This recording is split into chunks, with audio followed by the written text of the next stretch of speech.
Hi everyone, I am Dr. Chaitanya, pediatric and general dentist from Krishna Dental Hospital. So general గా చాలా మంది పన్ను నొప్పి వచ్చినప్పుడు ఆ పన్ను నొప్పి భరించలేక నైట్ టైం నిద్రలేకపోవడం వల్ల ఈ సఫరింగ్ అంతా ఎందుకు అని చెప్పేసి ఒక పన్నే కదా తీయించేసుకుందాం అని అనుకుంటారు.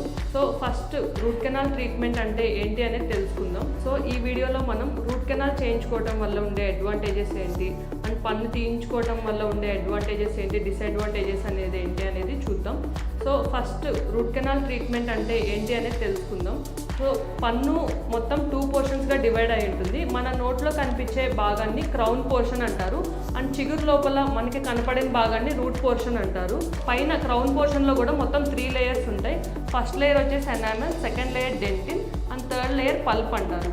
సో కుర్చీ ఎప్పుడైతే ఫస్ట్ 2 లేయర్స్ దాటి థర్డ్ లేయర్లోకి వస్తుందో అంటే పల్ప్ టిష్యూ వరకు వస్తుందో ఆ టైంలో మనకి పెయిన్ అనేది స్టార్ట్ అవుతుంది. సో ఆ టైంలో మనం రూట్ కెనాల్ ట్రీట్మెంట్ అనేది పేషెంట్స్కి అడ్వైస్ చేస్తాం. అండ్ రూట్ కెనాల్ ట్రీట్మెంట్ అంటే ఏంటి అంటే మొత్తం పన్ను లోపల ఉన్న pulp tissue, crown portion, root పోర్షన్లో ఉన్న టిష్యూ అంతా క్లీన్ చేసేసి రూట్ ఎండ్ వరకు పర్మనెంట్ ఫిల్లింగ్తో క్లోజ్ చేస్తారు అండ్ పైన వచ్చేసి క్యాప్ వేసేస్తారు. సో దీనివల్ల ఫ్యూచర్లో మళ్ళీ పెయిన్ కానీ ఇన్ఫెక్షన్ కానీ వచ్చే ఛాన్స్ ఉండదు. సో రూట్ కెనాల్ ట్రీట్మెంట్లో సక్సెస్ రేట్ కూడా ఎక్కువే. ఫెయిల్యూర్స్తో కంపేర్ చేస్తే సక్సెస్ రేట్ కూడా కొంచెం ఎక్కువే ఉంటుంది రూట్ కెనాల్స్లో.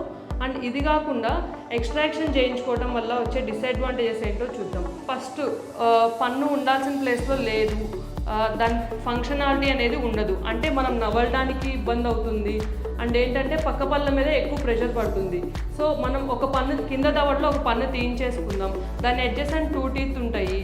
సో ఏంటంటే ఆ 2 టీత్ మీద ఎక్కువ ఫోర్స్ పడుతూ ఉంటాయి. అవేంటంటే ఆ ఉన్న గ్యాప్లోకి ఈ పక్కన ఉన్న 2 టీత్ ఏంటంటే ఆ గ్యాప్లోకి మూవ్ అవుతూ ఉంటాయి. సో ఆ అడ్జసెంట్ టీత్ పన్ను పక్కన ఉన్న పన్నుకి మధ్యలో గ్యాప్స్ ఫామ్ అవుతాయి అండ్ ఈ పన్నుకి మధ్యలో కూడా గ్యాప్స్ ఫామ్ అవుతాయి. సో ఆ గ్యాప్స్ ఫామ్ అవటం వల్ల ఏంటంటే మనం తిన్న ఫుడ్ అంతా వచ్చేసి ఆ గ్యాప్స్లో ఫుడ్ లాడ్జ్మెంట్ అయ్యి మళ్ళీ క్యావిటీస్ అనేవి ఫామ్ అవుతాయి. సో దీనివల్ల హెల్దీ టూత్ కూడా డ్యామేజ్ అయ్యే ఛాన్సెస్ ఉంటాయి. అండ్ ఇంకోటి ఏంటంటే మనం కింద దవడలో ఒక పన్ను తీయించేసుకుంటాం, అప్పుడు పైన దవడలో సేమ్ అపోజింగ్ టూత్ ఉంటుంది కదా. సో ఆ టూత్ ఏంటంటే గ్రావిటేషనల్ ఫోర్స్ వల్ల అది ఆ కింద ఉన్న స్పేస్లోకి జారే ఛాన్స్ ఉంటుంది. సో అట్లా జారినప్పుడు ఆ పైన పన్నుకి ఉన్న అడ్జసెంట్ టూత్ మధ్యలో కూడా గ్యాప్స్ ఫామ్ అవుతాయి. సో మళ్ళీ సేమ్ రిపీట్ అవుతుంది. అంటే క్యావిటీస్ ఫామ్ అవటము, గ్యాప్స్ రావడము, అక్కడంతా క్యాలిక్యులస్ ఇవన్నీ డిపాజిట్ అవ్వటం వల్ల మళ్ళీ కేరీస్ వస్తుంది అండ్ హెల్దీ టూత్ మళ్ళీ డ్యామేజ్ అవుతాయి.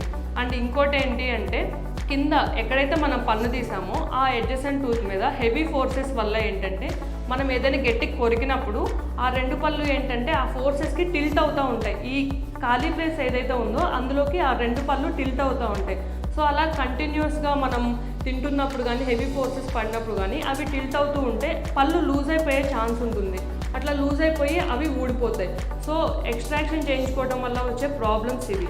అండ్ ఎక్స్ట్రాక్షన్ చేయించుకున్నాక ఆ టూత్ని మళ్ళీ మీరు రీప్లేస్ చేసుకుందాం అనుకుంటున్నారు, ఏదర్ క్రౌన్స్తో అయినా బ్రిడ్జ్ పెట్టించుకున్నా లేదంటే ఇంప్లాంట్ వేయించుకున్నా కూడా ఆ కాస్ట్ అనేది మనం రూట్ కెనాల్ ట్రీట్మెంట్కి ఎంతైతే ఖర్చు పెడతామో దానికి 5 to 6 times హయ్యర్ ప్రైస్ ఉంటుంది. సో దీనికన్నా కూడా మనం ఎప్పుడైతే పన్ను సేవ్ చేసుకునే ఛాన్స్ ఉందో సో ఆ టైంలో సేవ్ చేసుకోవడం అనేది బెస్ట్ ఆప్షన్.